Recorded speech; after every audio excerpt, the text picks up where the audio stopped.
Hey, what's up, wrestling fans? It's your boy, Big Joe Yarbrough, wrestling's biggest fan by at least 60 pounds. And I'm here with my one and only tag team partner, Dylan Pack. And today we are on Wednesday Night Wars, week number 9. 9? Oh, gosh, yeah. Yeah, week number 9. We actually missed last week, I think. Yeah, last week we were all but sick. we're back on it, back on our BS, and we're ready to bring you guys this coverage from WWE's NXT and AEW Wednesday Night Dynamite. Going up head-to-head. We'll go match card by match card and tell you at the end which one we liked better. Yeah, we're coming off the heels of the first ratings victory for NXT over AEW. Yeah, WWE had to do a lot to get that. Yeah, they had the main roster, all leading up to a Survivor Series, which War Games was great. Survivor Series, a bit of a letdown, but let's see if the numbers balance out after this. Let's see where they go with it.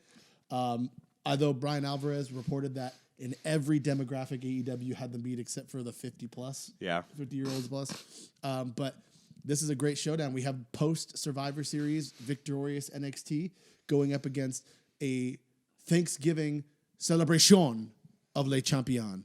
All this and more on the dgenerationxl podcast, where we bring you all things wrestling all around the world. Break it down!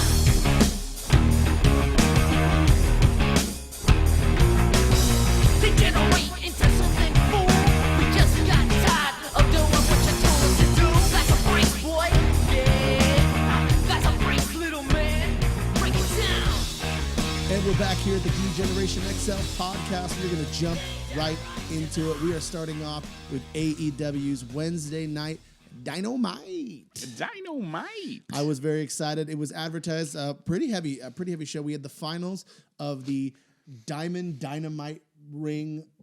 The Dynamite Diamond Ring Battle Royal finals. Yeah. We had the rubber match. I guess it wouldn't really be the rubber match, but it was the rematch of Pac versus Kenny Omega from Double or Nothing. Mm-hmm. And we also had the Thanksgiving celebration of Les Champions, which kicks off our show. We get Jericho coming out, and it is a spectacle. We have inflatable mascots surrounding the ring, a full-on marching band that's playing along to his music. Really? Playing along to, like just this, I don't even know if it was his music, but they just had music playing and that he was walking down to it. Just all the pyro. I love it. In the ring, you have a commissioned oil painting of the inner circle. There is something under a curtain. So it is like the Festival of Friendship. It's like the Festival of Friendship. With the fingers, dude. Yeah. But this was like a legit photo of them. Like it was like all of them posted up with their shirts. Oh. I'm trying to think what else they had. A bunch of giant presents, like huge presents, and one of them had Jericho wrapping paper, which if that's for sale, I'm in. So we kick off with Les Champions, Chris Jericho, addressing that finally this Thanksgiving he's going to get the thank you he deserves from the higher-up executives of AEW and TNT Turner Broadcasting. And I was surprised how long this went on before any interruptions, if you even call it an interruption. They just let him go. He went out there, and he just started talking, and he was celebrating, and he's like, let's bring the inner circle out. He even advertised that they have searched for the greatest grapes in all of the hills of Nepal, and now on sale, which my wife bought, you could buy, trademarked, a little bit of the bubbly, Jericho branded bubbly. And the media report was so great. If you didn't get to read it, it was Jericho saying, for the last couple months, I've been waiting to bring forth something that is great as I am, and I have. You're welcome. And to which Stephen Amell, who's wine champagne company is partnering, said, it's Jericho, it's AEW, I'm marking out. So they have it for sale. And the shipping is ridiculous, but apparently it's guaranteed you're going to have it before Christmas. Wow. So I'm going to have a little bit of the bubbly out of this tree, even though I don't partake in the libations. I think you will. I think I should break edge. This is it. Yeah, because I wouldn't pop for CM Punk. Oh, on to the next one. What's next, Joseph? So what happens is Chris Jericho brings up the inner circle. Sammy Guevara gives him a gift. The gift is under the curtain. It's a cardboard cutout of him and Jericho. And they're cheek to cheek, like hugging, and he's like, and he keeps calling Jericho his father figure. He's like, like dad, like just like talking to him like he's his dad, and he's like, I got you this, and Jericho goes, this is the greatest thing I've ever gotten my whole life. Like he's so about it. Then he's like, then Proud and Powerful. They they have a little gift basket. They have chanclas, they have bandanas, and they have a little bit of the 40 for their champion. And then Jake Hager is nowhere to be found. He's like, where's the big hurt? Where's the big hurt? And the camera pans to like the side of the stage, and he's there with like an animal trainer, and he's got a goat with him. And he goes, what's that? And he's like, I got a goat for the goat. And he's like, what's his name? He goes, Jerigoat, which is now already a t-shirt on Pro Wrestle Tees. I'm going to go buy it right now. Go buy it right now. And so, Jerigoat's there. And then they go, is there something in this big box? And they open the box, and it's Chris Jericho's dad, legendary New York Ranger. And so he comes out, and he's got like a bag, like a black like sport bag. And he's wearing the Rangers thing, and he goes, Dad, it's good to see you. And he goes, what are you doing here? He's like, well, I never miss a chance to be in the greatest hockey city in the world, New York City. And he's like, Dad, we're in Chicago. And he's like, where the Blackhawks play?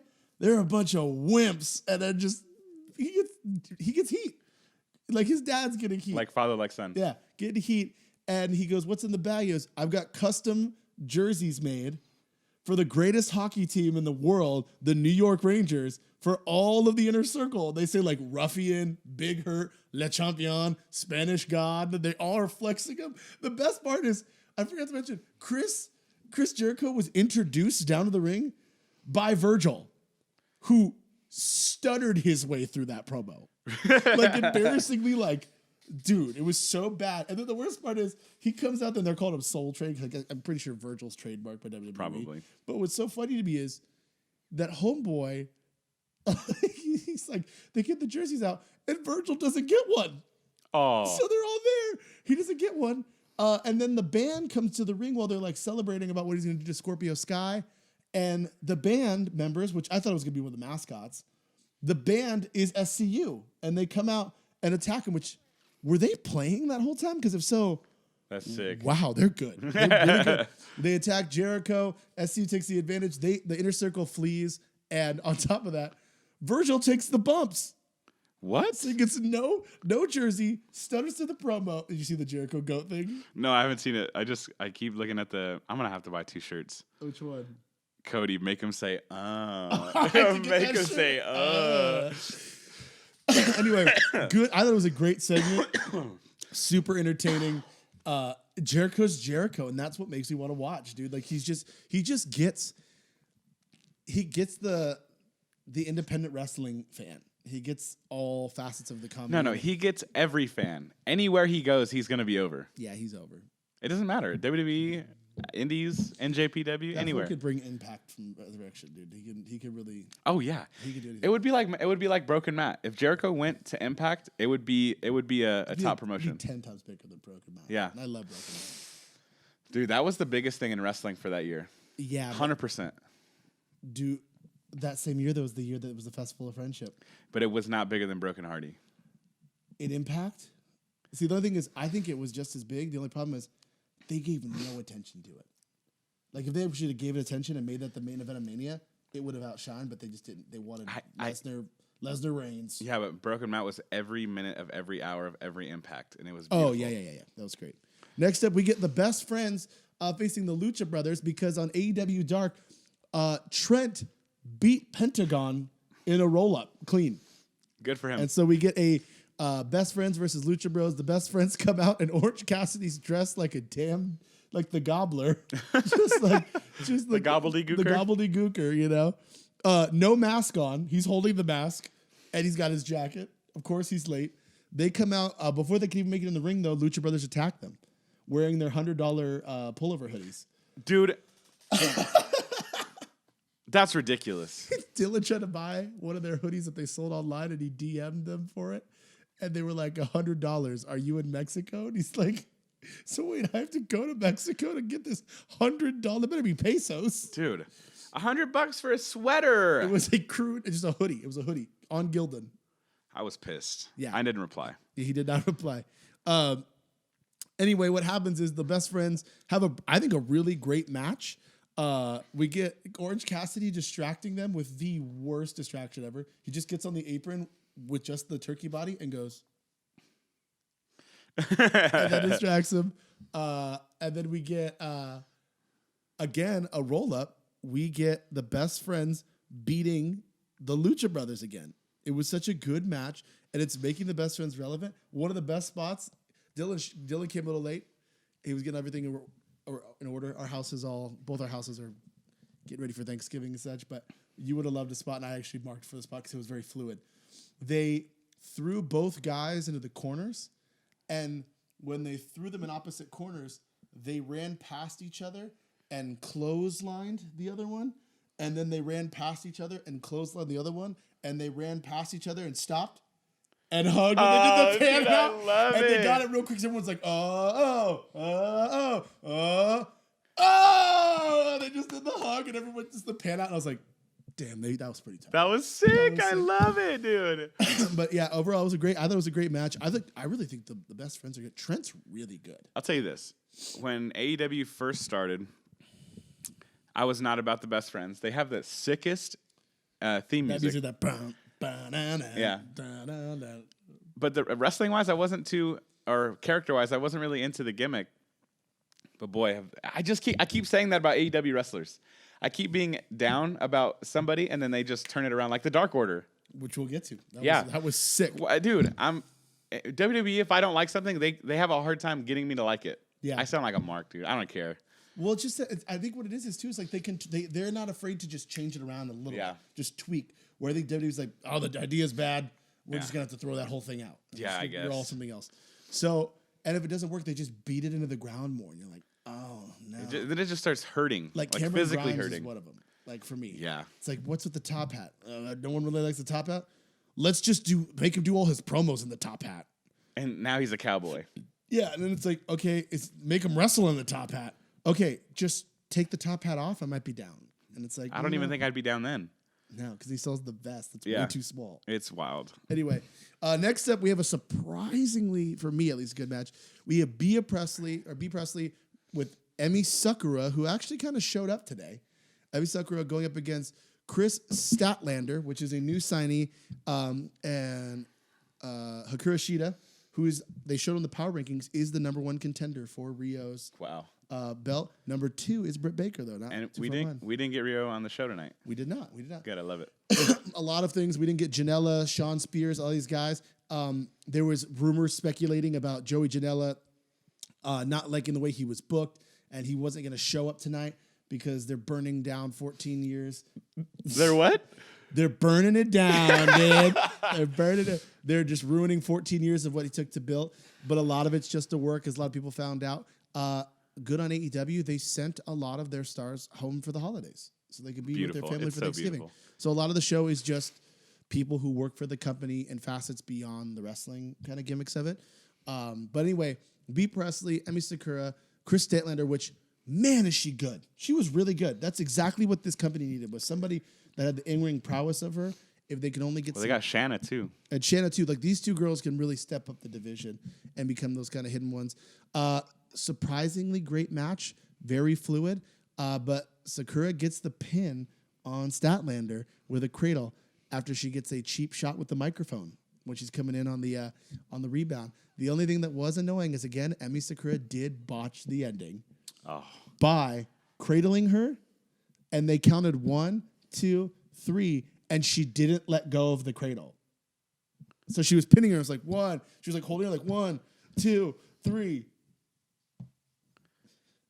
And then she let her go. Like, she held her for like... Maybe she just like really cannot speak English. Possibly, but I'm telling you, like, even, I mean, she can. She has to be able to know the 1, 2, 3. You have to know the 1, 2, 3. That's universal. Yeah. But she held it for way too long, and like Chris Statlander, good for her, she sold it. She was like, I just can't get out of it. Like, But I'll tell you, it's always the pin. It's always the pin. It's always the finish. But overall, it was a pretty good match for me. I got to go back and watch this stuff because It sounds amazing, and I'm sad that I was here late. Yeah. But it's okay. Next up, we had Cody coming out, and we didn't know who actually was going to come out at first because this could have definitely been MJF. This could have been MJF coming stealing and just marking the entrance again. But we had Cody versus, I'm guessing, a jobber. Matt Nix. Matt Nix. This dude looked like fat Peter Avalon. Oh, jeez. He kind of did. He did. He looked like a mix of Peter Avalon and just a blown out Mickey Avalon. So Oh my Mickey God. Avalon now. So this is kind of just a squashy match, and then we get. I didn't like this. Here's why I didn't like the beginning. This at first, okay. The beginning? From the end of the match. yeah. So the match ends. Right, we get a clean finish. We get a figure 4 leg Lock tap out. Yeah. Tap out, yeah. So then I didn't like how you could see the ring. You could see the ring coming apart. Like, I don't know if you caught that. But it panned out, and like you could just see like somebody under the ring like taking off instead of it just being fluid, like, oh, like we're coming out. Like I was watching this guy undo the ring for like 10 seconds before he actually came out. Got it. And then to our surprise, it was the guitarist of Every Time I Die. Andy Williams, the Yeah. Butcher. It was the Butcher, and the Blade. It was Impact, formerly known as Impact, Braxton Stetter, Ali's real life boo, and who has his independent gimmick, who he's a tag team with, the Blade and the Butcher. Pepper Parks came out, and to my surprise, nobody knew who they were. Yeah, I had no idea who they were. And nobody at AEW knew who they were because everybody was so silent. Yeah, not even just the fans, but even like a lot of the responses on Instagram. Like Brandy Rhodes said, "Who the hell are they?" So maybe that's the thing. Maybe that's the. Like, who are they? Yeah. But I like that because even Cody went online and said like, "Who the fuck are you?" Yeah. You know, like That was really funny, and I like this group. I mean, Andy Williams. I mean, as someone that's a music fan and someone that like, I'm a huge fan of Every Time I Die, and a huge fan of wrestling, and I just love his look. he looks great. He looks like I love his character as Butcher because he looks like to me a tattooed version of Bill the Butcher from Gangs of New York. Oh, maybe that's where he got the name. That's probably where he got. I'm guessing because he even has the mustache and stuff. But as they are the Butcher and the Blade, but we get them, and who sent them was not MJF, but it was Ali. Yeah. So what I think this is kind of leading to when we're thinking about it is this is Ali's revenge on Brandy for what she's been doing to her. She's coming after her man and sending the Blade and the Butcher. I like this because I feel like Ali didn't have a character before this. Now she has a character. Now she has a and character. she's looking good. And she looks great. She looks great. The whole look is great. I think this looks great. And I would love to see potentially something like this go up against a Villain Enterprises. That'd be sweet. Because I see in a future booking, if you can get Marty Scurll, the villain, here to help out the Elite, and Cody needs help getting rid of the Butcher and the Blade, what better way than to send a PCO and a Brody King? PCO is old. But still, I mean, like Yeah, he goes. He still goes, takes man. bumps. But yeah, I thought it was a good one. I hope that people start to really turn on to this because I was showing them some highlights of how brutal Andy Williams could be, and I think it's going to be great. Next up, we get Kenny Omega going up against Pac, a rematch of Double or Nothing. Man, what a good match! They tore it down. With these two guys, you're never going to get a bad match. I don't think ever. This was my match of the night for all shows.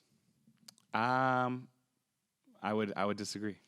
I think so. I mean, This is a great match, 100%. I love Kenny Omega, obviously one of the best wrestlers to do it, and Pac, same. Those two are two of the top 8 wrestlers right now. yeah, I think it was a match of the night. I think you need to rewatch it, dude. There was a lot of spots where I was like, I was awake, dude. I was here. I was in it. all right, dude. I'm saying that's my match of the night. But Omega gets the roll-up win, crucifix roll-up win. So there's a difference for me between how AEW uses roll-ups and how WWE uses roll-ups.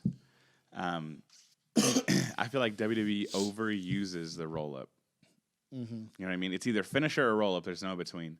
But like on AEW, we got the figure 4 leg lock finisher. We get a roll-up. We get regular finishers. Like I'm not seeing the same thing every match. Absolutely. So it's really nice to get a little, and it's like a surprise win. So you kind of like, maybe, I don't know. Yeah, it really maybe we keeps need you to on see this match again. It keeps you on your toes. Before the match, though, we do get not a backstage segment, but we get a follow-up to the joining of the Dark Order. Oh, baby. Wow, I'm all Dark I'm Order. in, dude. I'm super. We joined the Dark Order. We Right away. We immediately went online. It's so cool. We encourage you to join the Dark Order because life's better to do it in a team, in a family. Yeah. Are you tired of being a loser? I'm tired of being a loser. That's for sure. Time to start winning together. Yeah. And so I love what they're doing. They have Evil Uno posing almost as some kind of like modern day cyber preacher. It almost feels like, oh my God, what's that guy? The guy who created his own church, took them all to another island and killed them all. Oh, shoot. I forget that too. I don't remember his name. Go ahead. But I'll look it up. But yeah, Evil Uno is preaching. You only see the bottom half of his face, and he's using Stu Grayson as the example of what the Dark Order could do for you. Yep. When they found Stu Grayson, he was a nobody. He was a loser. He was losing to the world. But ever since the transformation and joining the Dark Order, he's been able to turn his life around. So all these people were in the service, and you're seeing the stories of their lives. We saw people who were struggling with their gender identities, people struggling at their jobs, struggling with their families, and this overweight guy that we saw in the subway that originally was kind of exposed to the propaganda, grabbed a little flyer, shows up, and then they said, "So what do you say? Will you join the Dark Order?" And everybody's in creature masks. Everyone has the creature mask, and it goes to him and sees if he joins. So if this is the way it kind of goes, that these people are people who are tired of losing, it adds so much to their character and then next thing you see is Stu Grayson now has the paint on his face and Evil Uno has the mask on and he's in full ring gear. I love it. I like this because this makes it where they don't have to go for tag gold, but they can get wrestlers who are starting to go on a losing streak. Like I could see a Marco Stunt being a creeper and he's gone. And it makes for an interesting storyline where like Jungle Boy and Luchasaurus have to try to save Marco Stunt from the Dark Order. That'd be sick. And that would be crazy to me. Like he turns on them, they keep preaching it to him, join the Dark Order. He's on his phone and he gets the propaganda and he's like brainwashed and he turns on them in a match. How crazy would it be if we started, because our phones listen to us nowadays, dude. Our phones listen. I don't give a shit what you say. Oh, yeah. I was talking about beds to Madison and I look on my phone, ads for mattresses. 100%. Get out of my head. Yeah. What if we went on Facebook right now and it was just join the Dark Order ads? My phone's dead. I'm not going to look. It's going to creep me out. Well, they did ask when you sign up, they asked for your phone number. I gave him my phone number. Yep. I gave him my email, my social security, my debit card. Yeah. You didn't go to the same thing I did then. No? No. Yeah, I trust them. Yeah. We'll see how that pans out, bud. They did ask for your handle, your Twitter handle. Yeah. So I'm hoping that they find some way where they can hack you and they make you post like, that's sick. That would, dude, honestly, I wouldn't be bad. I'd be like, this is tight. I'd join the Dark Order. Anyway, we get on to our next match here. We get the Dynamite Diamond Ring Finals here for the $47 million ring. Yeah. And I love how Excalibur made a comment saying like, I don't know, the price of the ring's gone up every time we've said it. Like, yeah. It was like a $30,000 ring, then a $40,000 ring, then over $47,000 worth of just diamonds in it. Yeah. And he's like, it's a $400,000. MJF versus Hangman Adam Page, and this match was pretty good. It was a solid match. Yeah. I think Adam Page has the best look. Yeah, he has a good look. He has a real brawler look to him. Yeah, I can tell he's like a newer guy. I can tell he doesn't really have like the veteran instincts of like Kenny Omega or anybody like that. But he's just so talented. I cannot wait until he gets to that point because that dude is going to be a top guy somewhere. Yeah, it doesn't matter where it is. He's locked in for 4 or 5 years. Oh, good. That guy is potential if I've ever seen it. Yeah, he's potential personified. Good match. He comes up short though because of a Wardlow interference, and he loses to MJF, who does the Crossroads as a finisher. Kinda. It's very sloppy, but it was mostly because Adam Page was really trying to sell it. And I love Jim Ross's commentating on it. That wasn't a Crossroads. That was a double cross. So if that's the name of the finisher, wow. A beautiful one. And then Jim Ross even makes a comment saying, that was the ugliest Crossroads that I've ever seen. Get him a thing. MJF wins. Yeah. Big pop from my boy DDP, dude. DDP comes out. And everyone in Chicago put the hands up. Everybody. Did the bang. I was like, dude, I'm all about DDP. Yeah, we ordered DDP yoga at that time. We have it. Yeah. I'm telling you, we got to get out of this Huskus the Pig Boy vessels. And If we get to 100 subscribers, 100 subscribers, we will start. We'll videotape ourselves doing DDPY. Yeah, I'm super in for that. I have it, so we got to do it. That's anyway. it. I'm going to tell you what I didn't like. I know we're going to go a little long in this segment. I don't like Wardlow. I don't like it. I don't either. I think that I don't have enough info about him. I don't think there's been any backstage segment on him or promo or anything. I don't know why him and MJF are partners. How do they know each other? Where the hell did he come from?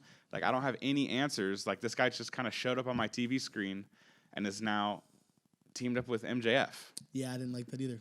I'm kind of confused. Lazy storytelling. Yeah. It's the first kind of signs in the cracks, and hopefully they can start to. That's something that could be easily fixed, though. I don't understand. I mean, maybe I'm jumping too early. No, but I feel like at this point, it's been a few weeks. Yeah, it's been a while. It's been 3 weeks since. So hopefully they tighten that up a little bit because that's something I'm not about. Yeah, and this was a pretty good segment. I got a pretty good pop. DDP making some real good shots at MJF, but tells him that he'll be the bigger man as he is, making reference to being smaller than him at 63 years old, and says, "I'll shake your hand." And MJF pulls his gum out of his mouth and sticks it in DDP's hand and closes it. Best heel in wrestling right now. Best heel in wrestling. Then he says, like, he's gonna smack him around. Wardlow steps up, and DDP, man, I believed it. He goes, "You need to back down because how embarrassing is it going to be for you to get your ass whipped by a 63-year-old man all up and down the streets of Chicago?" I love this. I was like, oh, good pop. And he takes a little cheap shot at him, and they had to get security to break it up. Everyone looked great in this. If this sets up DDP and MJF, I'm in. It's not going to happen, but I would be down for it. I think it might happen at Bash at the Beach, but MJF goes over, obviously. Another thing, why are we fighting for the diamond ring? What's the purpose of it? It's $47,000. I get it, but is that the only reason? Why do we fight for a cup to be the best in the world? And then Great question. And at Survivor Series, we have the World Cup of tag teams. I'm asking the same question. I have no idea. I don't know. Cups matter. I've never been like people from like in New Japan. Cups really matter. Cups don't matter to me. Cups, rings, medals, trophies, like cool. But I want it to mean something though. Like if it means like a future title opportunity, like that's tight, or something. A future mid-card title opportunity, like anything. I don't care. It's a very old school thing. Like that's a very NWA move. That's like the old days where it was like, if you could slam Big John Studd, you get $1 million. We didn't get any lead up to this. We didn't get any reason behind it. It was just like Dynamite Diamond Ring Battle Royal. Like, I don't know, man. I feel like that's what I'm saying. That's a very old school. Like this is a segment I think that they did for the 50-plussers. Maybe because like that's a very like. We're doing $1,000, or like $100,000 battle royal. Like someone's walking away with this money, It's like, and you can just hear Jim Cornette talking. It's Tallahassee Timmy coming out there against Stan, Texas, Tallahassee. Racist remark insert here. Yeah, like he's hotter than I'm not even gonna get us. Yeah, let's not do that. But anyway, that's what I feel like it was. Next up, we get Dustin Rhodes cutting a promo, calling out Jake Hager about breaking his arm, and before he could even like establish the promo, here comes Sammy Guevara and the Proud and Powerful to jump him, and he uses that cast just like his daddy, dude. Just starts wheeling the cast. Young Bucks come out and make the save. Real short segment, but it just keeps the feud going. Nick Jackson covering up that forehead, baby. With that big keep it covered, baby. The ending here, what we get is our final match. Our main event is an AEW World Championship. Chris Jericho, Le Champion, going up against Scorpio Sky. And this was a freaking good match. This was my match of the night. This is your match of all promotions? My match of the night of all promotions. Man. I loved this match. I loved the story behind it. You know what? I do have to change it. I do have to change it only because all of it encompasses. Exactly. You're right. I agree with you now. So we had the video promos talking back to August 31st, 2019, where Jericho won the AEW title. He's walking backstage, talking crap to everybody in the backstage. He sees Scorpio Sky. He goes, "Scorpio Sky, you're never going to get a shot at this title, ever." And walks away. And now, a couple months later, Scorpio Sky's in the ring. He kind of mind games Jericho into giving him a title shot last week. Yep. And now he's here to prove that he's worth a damn. Yep. Scorpio Sky is worth a damn. I'll tell you that. He is super good, and he somehow got them to bar all what they call in AEW seconds. So you don't have a manager, you have seconds. So it's like he borrowed all seconds from the ring. And I did not know this, which I thought was cool. So they were saying seconds because you're allowed to have someone in your corner, but only one person.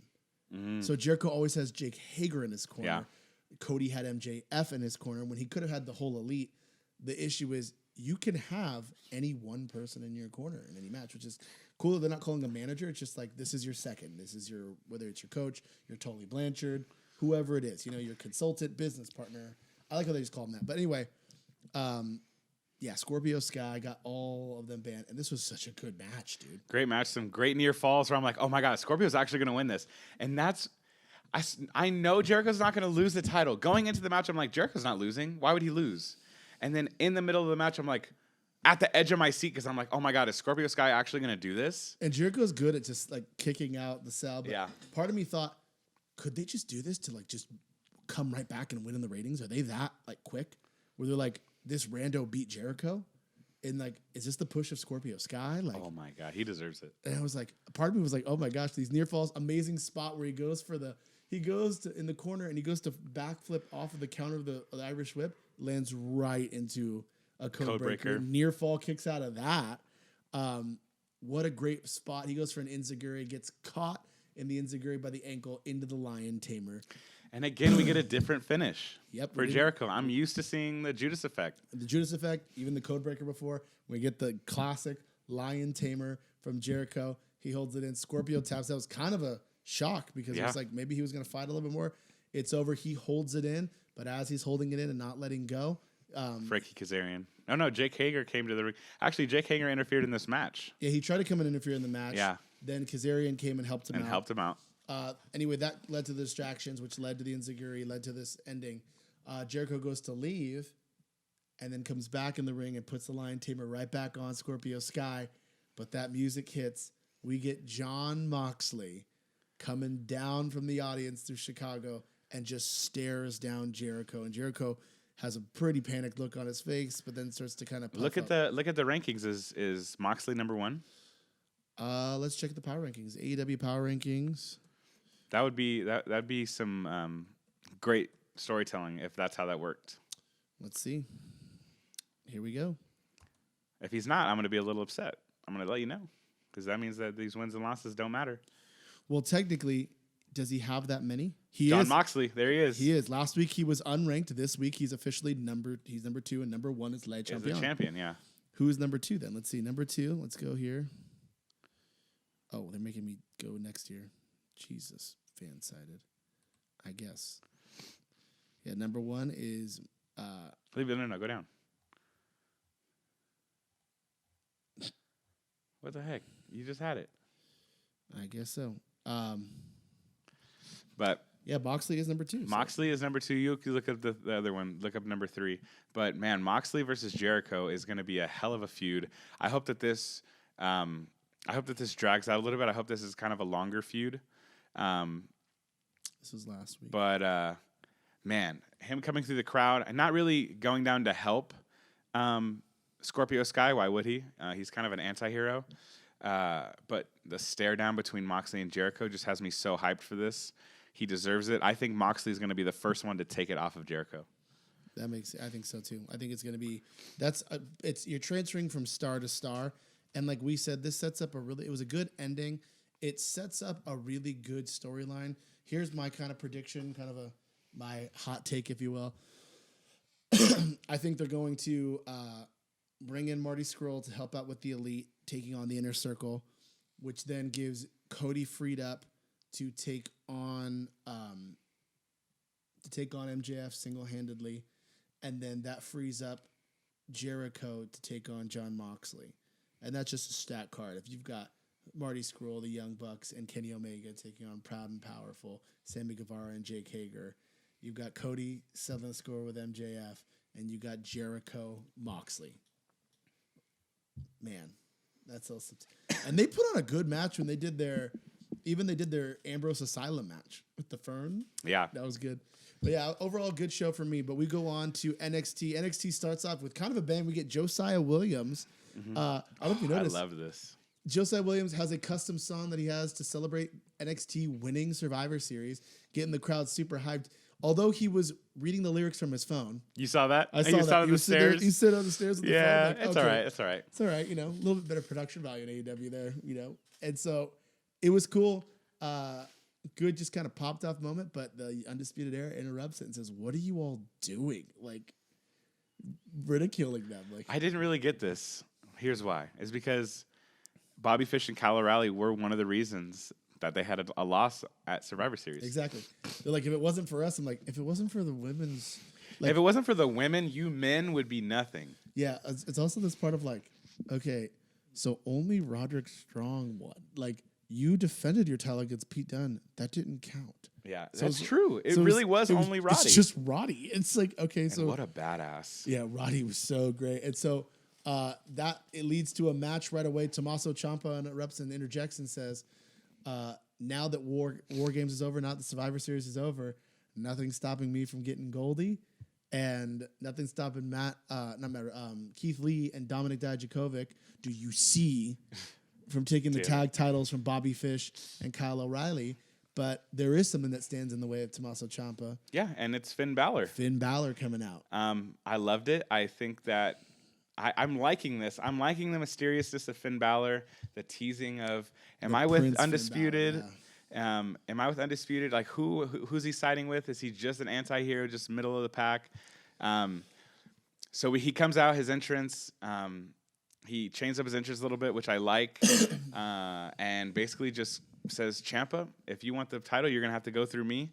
Basically setting up a number 1 contenders match for our main event of NXT, which we will get to. Yep. But we get right into the Undisputed Era, Keith Lee, and do you see Dominik Dijakovic? Yeah. And they should actually have their team should be Do You Feast? Do You Feast? This was a crazy match because Bobby Fish gets injured.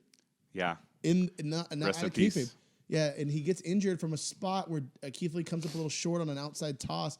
So he's injured, and during the commercial break, Adam Cole says the match is going to go. They're not going to forfeit. And William Regal says they can use the Freebird rule. Which is why I like the Freebird rule. That's why you like it? That's why I like it. I guess. I like that you could switch out. Like, if you're a stable, I like how you could switch out multiple people. See, I don't like it. I don't like the Freebird rule. I never liked it. But I guess in this case, it helped them, you know? Yeah.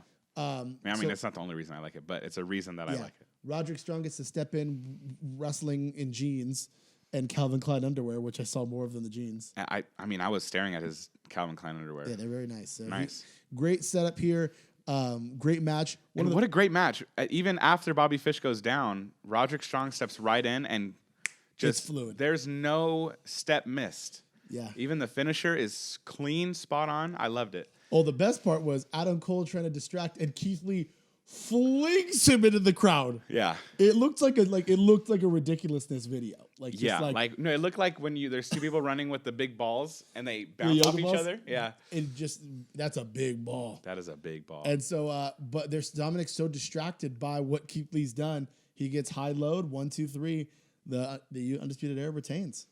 What I was telling Joseph is they always find a way to keep me entertained. Like not usually, a lot of times with a long run, the champions will have to stay away for long periods of time so that it doesn't get stale. Man, I see Undisputed every single week, and it has not gotten stale, not even a little bit. That's their cornerstone, though. That's like those guys in themselves are so entertaining, and they better lock them up. I don't know what their contracts are, but if they're gone in the next year or two, that's some dangerous. If you're a top guy in WWE, you have to stay. I feel like it's the mid-card, lower-pack guys that are ones that are like, man, I need to get out of here. Do you think John Moxley was a mid-card lower? Yeah, pack? yes. No way. That's a 4-time WWE champion. But think about his title reigns. They weren't meaningful. They were meaningful to someone else who thought it was such good shit, but like to him they weren't meaningful. And to the fans, it wasn't meaningful. There's a lot of fans that were like, "This is a top guy." Like We all knew he was a top guy, but everybody knew he was like such a joke. I don't think so. Some people really were like, "Dude, this is like there's." To the casual viewer, like to us, because we were like, "Dude, there's no complexity to his character, and we know what he could be," and I think that's the truth. But some of these guys, I think like they might want more. You know, I think that's. Like they said, even Meltzer says that, even Cody said, you'd be surprised how many of these top guys rang our phones saying they wanted to jump ship.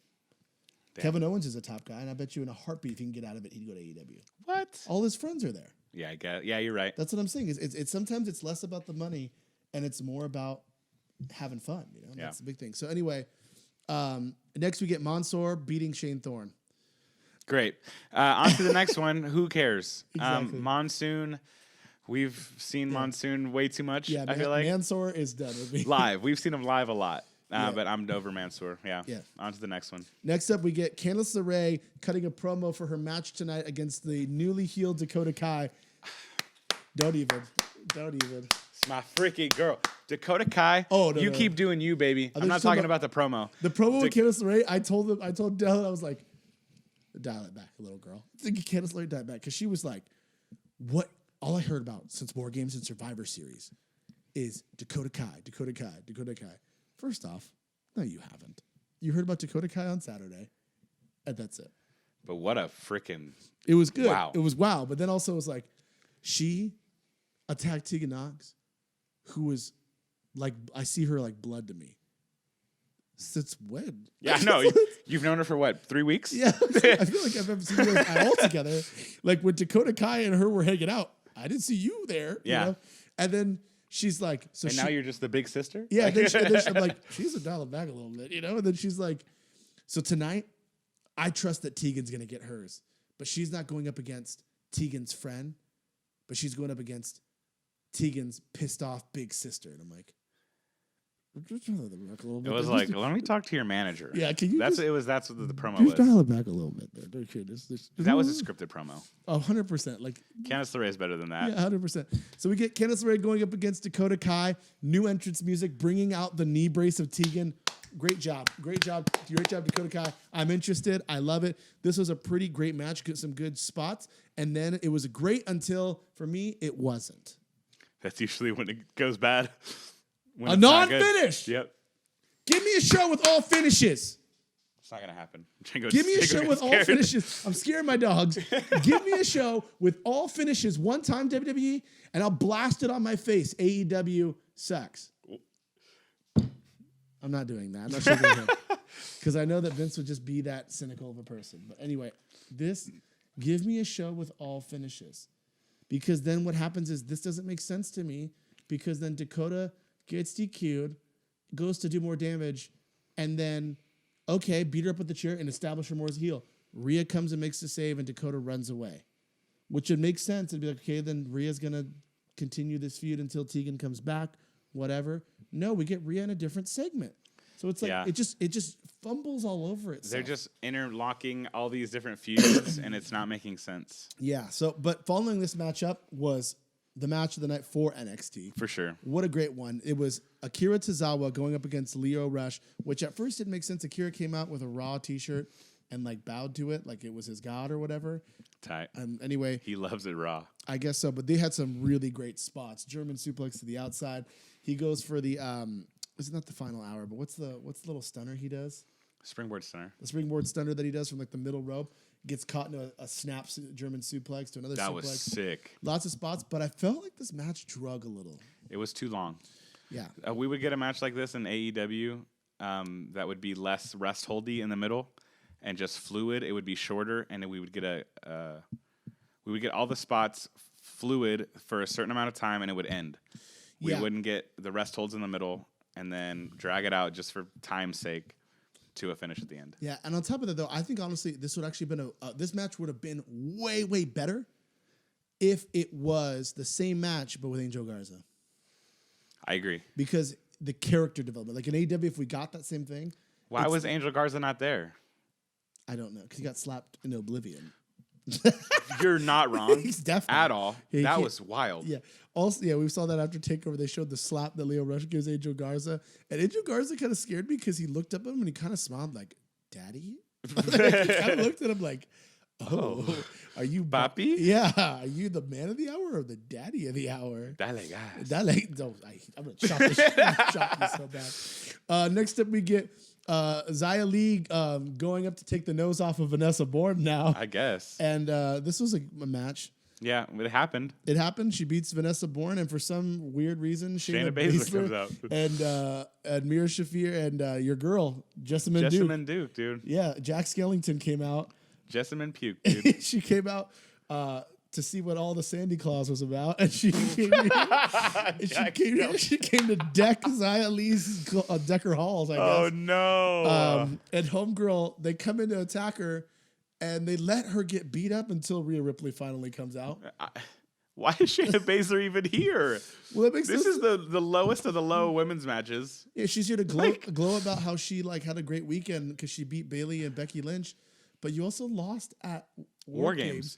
Which did get brought up, though. It did get brought up, but also what made no sense to me is, why didn't you let Dakota Kai beat up Candice LeRae, and Rhea Ripley makes the save, but Xia Li gets a fat knee to the face and gets beat up until she's unconscious, gets to cut a whole promo, and then Rhea's like, I probably should go out there. Man, I got to save another bitch today. She's out there like, should I go out there? I don't know. Maybe she was talking to her big sister. Candice LeRae, Yeah. The mom of the group. Yeah, the That's mom of what the she group. is. So anyway, we get Rhea Ripley calling out Shayna Baszler, says let's fight right now. And she turns it down, obviously. Good promo leading up to their final showdown, whenever that is. So next up, our final main event, we have Finn Balor taking on Tommaso Ciampa. Pretty good match. It was a solid match. Solid match. Solid B for me. Oh, yeah, for sure a B. We had these two guys are fantastic wrestlers. We had Finn Balor going over clean with the 1916 with the help of, I guess Adam it wasn't Cole. necessarily clean, but it was a clean finish. Yeah, Adam Cole comes to distract Ciampa, throws the belt in. Finn tries to get the belt, gets taken away from him. He hits the kind of reverse DDT sling blade Onto the belt. on the belt by accident. Goes for the cover, doesn't work. Adam Cole distracts Tommaso, gets the kind of enziguri to the 1916. Finn covers him 1, 2, 3. Finn goes over here, I think is the right decision. And then I love this because I finally got an answer. So Adam Cole comes into the ring. Tommaso Ciampa is laying at their feet, and Adam Cole is standing there having the Undisputed Era sign up. And he did this because he wants Finn Balor to join the Undisputed Era. That's the kind of the gist that you get from this segment. And Finn Balor walks in front, points the guns, and Pele kicks the snot out of Adam Cole. Yep. And I get an answer. He's not joining the Undisputed Era. He's kind of just this anti-hero in between everybody. Yeah, I think he's just a heel who's saying that NXT as it is trash. Yeah, I love it. Which I like. It was a good, solid ending. So for you, Dylan, week 9, who walks out a victor for you? I think that AEW was the better show tonight. Even without seeing the Thanksgiving celebration for Chris Jericho, I know that I'm going to go watch it and absolutely love it. So adding that to the already great show that they put on beyond the first segment, it's AEW. NXT is not far behind. I'll tell you that. I really, really loved NXT tonight, which is exciting because, yes, we do pretty much have to choose what show goes over to us, but I can enjoy both shows, and I absolutely love both products right now. Yeah. For me, NXT was the better wrestling show. I think it was the better wrestling show, but And overall, AEW was the most entertaining show. yeah, wrestling on NXT was for sure superior tonight. But entertainment-wise, for 2 hours, I was solely entertained, and when the 2 hours was up, I wanted to keep watching AEW. Yeah, that's the key. Is there's something about the formula that AEW has that the 2 hours goes by, and I'm like, wow, like it's over. We're at the main event. Well, we're at NXT, and I'm like, Lio Rush is still wrestling. Yeah.